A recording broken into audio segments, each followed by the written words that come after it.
Hey everybody, welcome back to the channel and welcome back to my C63 AMG.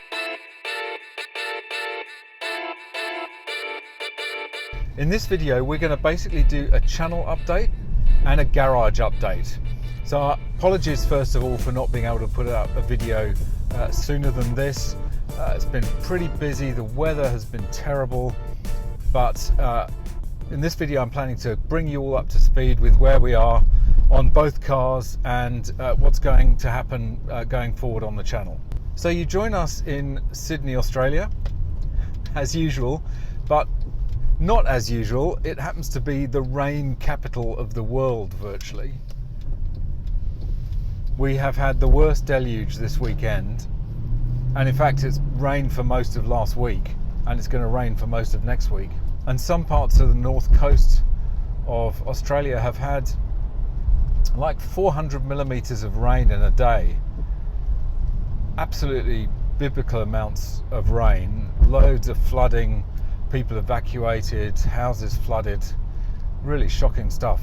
I really wanted to get out in the car. I tend not to drive the Ferrari when it's wet, it's just not worth it. It does throw water up all over the place. It's just going to add to the corrosion and issues that might, electrical issues, etc. I'm out in the C63 and basically we're just going to do an update on where we are with the cars and future plans for the channel. So let's get started with the C63. The C63 AMG is my daily driver, as those of you who've been with the channel for a while will know. Picked this up at the end of July last year. It's a great daily driver for a petrol head. Check out my video up here where I explain why this is the best petrol head daily driver. So it's been really reliable. It's just about coming up to 70,000 kilometers now. Still not a huge amount. Obviously we work in kilometers here in Australia, so yeah, it's about what, I don't know, 40,000 miles or something. Still really low mileage. There are two little niggles though, one of which I've resolved and one of which I haven't. So the one that I've resolved is a kind of burning smell that was coming from the rear of the car. I was thinking maybe it's something stuck on the exhaust, like a plastic bag or something that's stuck on the exhaust that is burning. But every time it was driven, spiritedly, I'd park it in the garage and you'd get this kind of rubbery burning smell. It's not the same smell as you get from the catalytic converters. Now I know these cars do have a distinctive smell from the cats after they've been driven hard. It's a kind of hydrogen sulfide kind of smell, kind of rotten eggs kind of smell. That's pretty standard with these cars. It's part of the catalytic conversion, I think. But this was more of a burning, kind of rubbery smell. That's how I described it anyway. Went into Gary at High Tech. They took a look at it and it turned out to be a seal on the transmission. I think probably maybe one of the drain plugs just wasn't quite nipped up in tightly enough, so it was just weeping from there, getting onto the exhaust and causing that burning smell. So simply just tightening that up, cleaning it all up, topping up the fluid, and that problem is fixed, which is great. The problem that I haven't been able to fix so far is Bluetooth dropouts on the audio system, which are really annoying. So you'll be listening to music and then the audio will just drop out for like half a second, even less sometimes, and it just really interrupts listening to the music or whatever program you're listening to on the radio. It's so annoying and so random.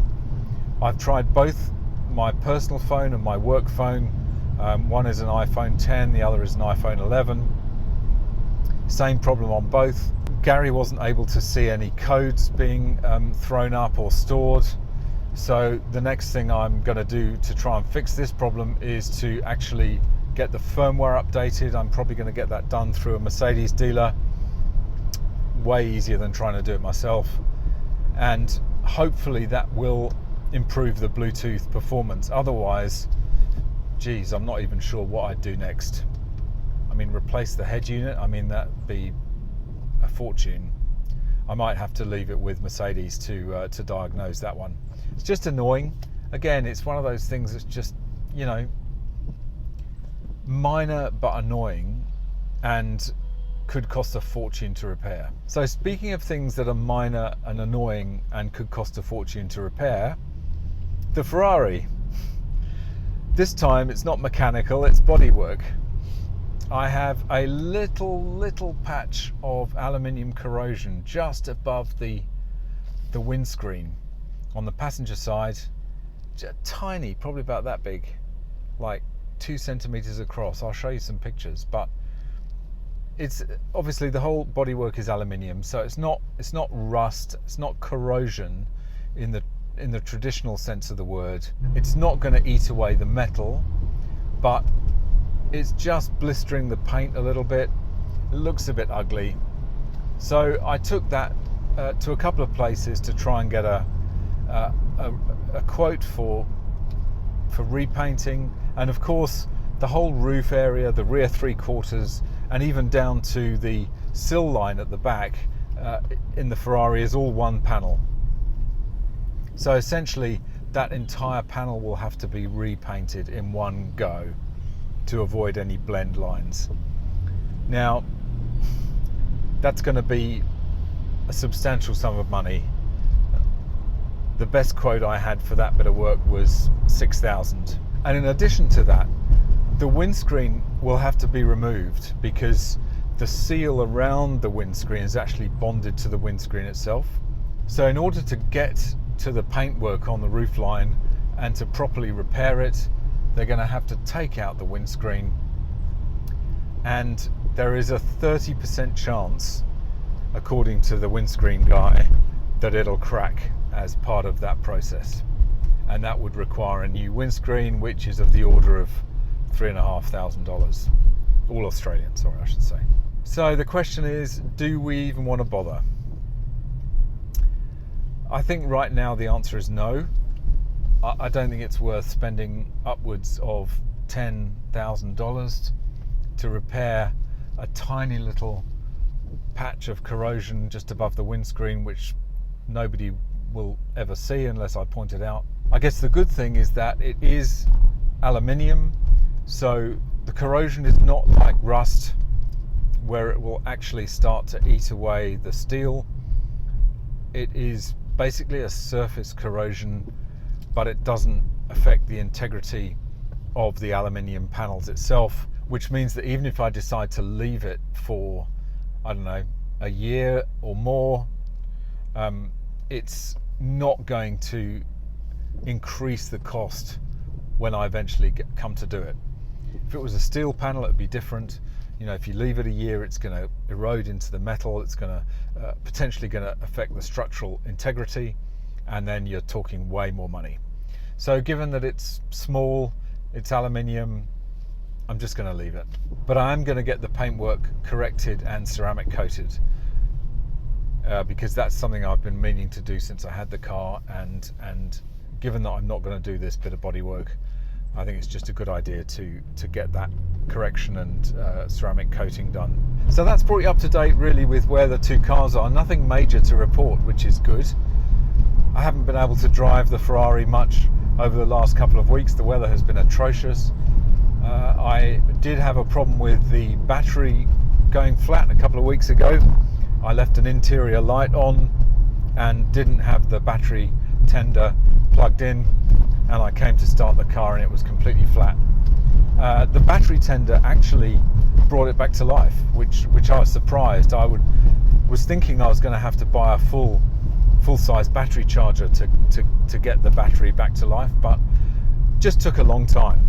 It took a long time, but the battery tender eventually brought the battery back to life, which is great. So plans for the channel in the near future, I've got a couple of car shows coming up which I've registered for.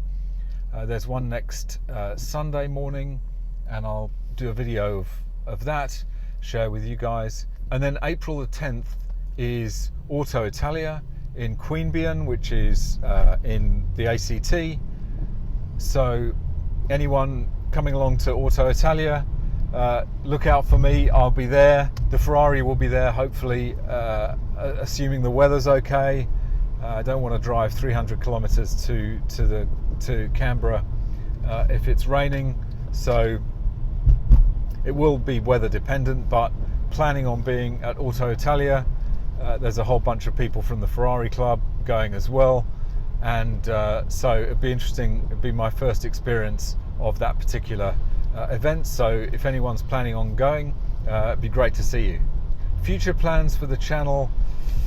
One thing I've kind of given up on is doing car reviews, other car reviews. There's just not enough time to do that really for me at the moment.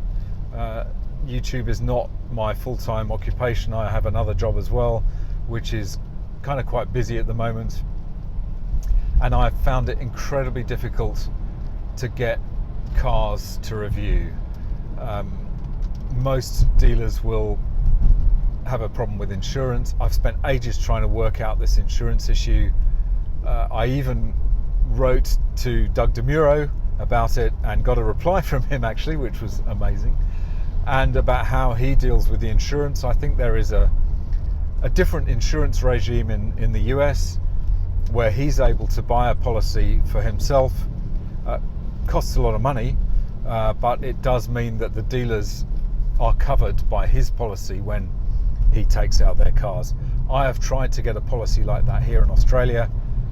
I've spent hours trying to find one. As far as I know, the way the insurance market is structured here, that just doesn't exist. So I've kind of given up trying.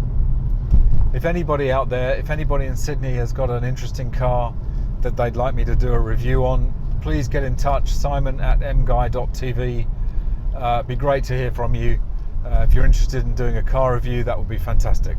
The content will be more focused on my own cars and my own issues and my experiences with the cars, so I hope there'll be a lot of interesting content coming in that respect. Certainly with some of these car shows, I'm really looking forward to not only being there myself, but also to be able to share some of the other cars on display there.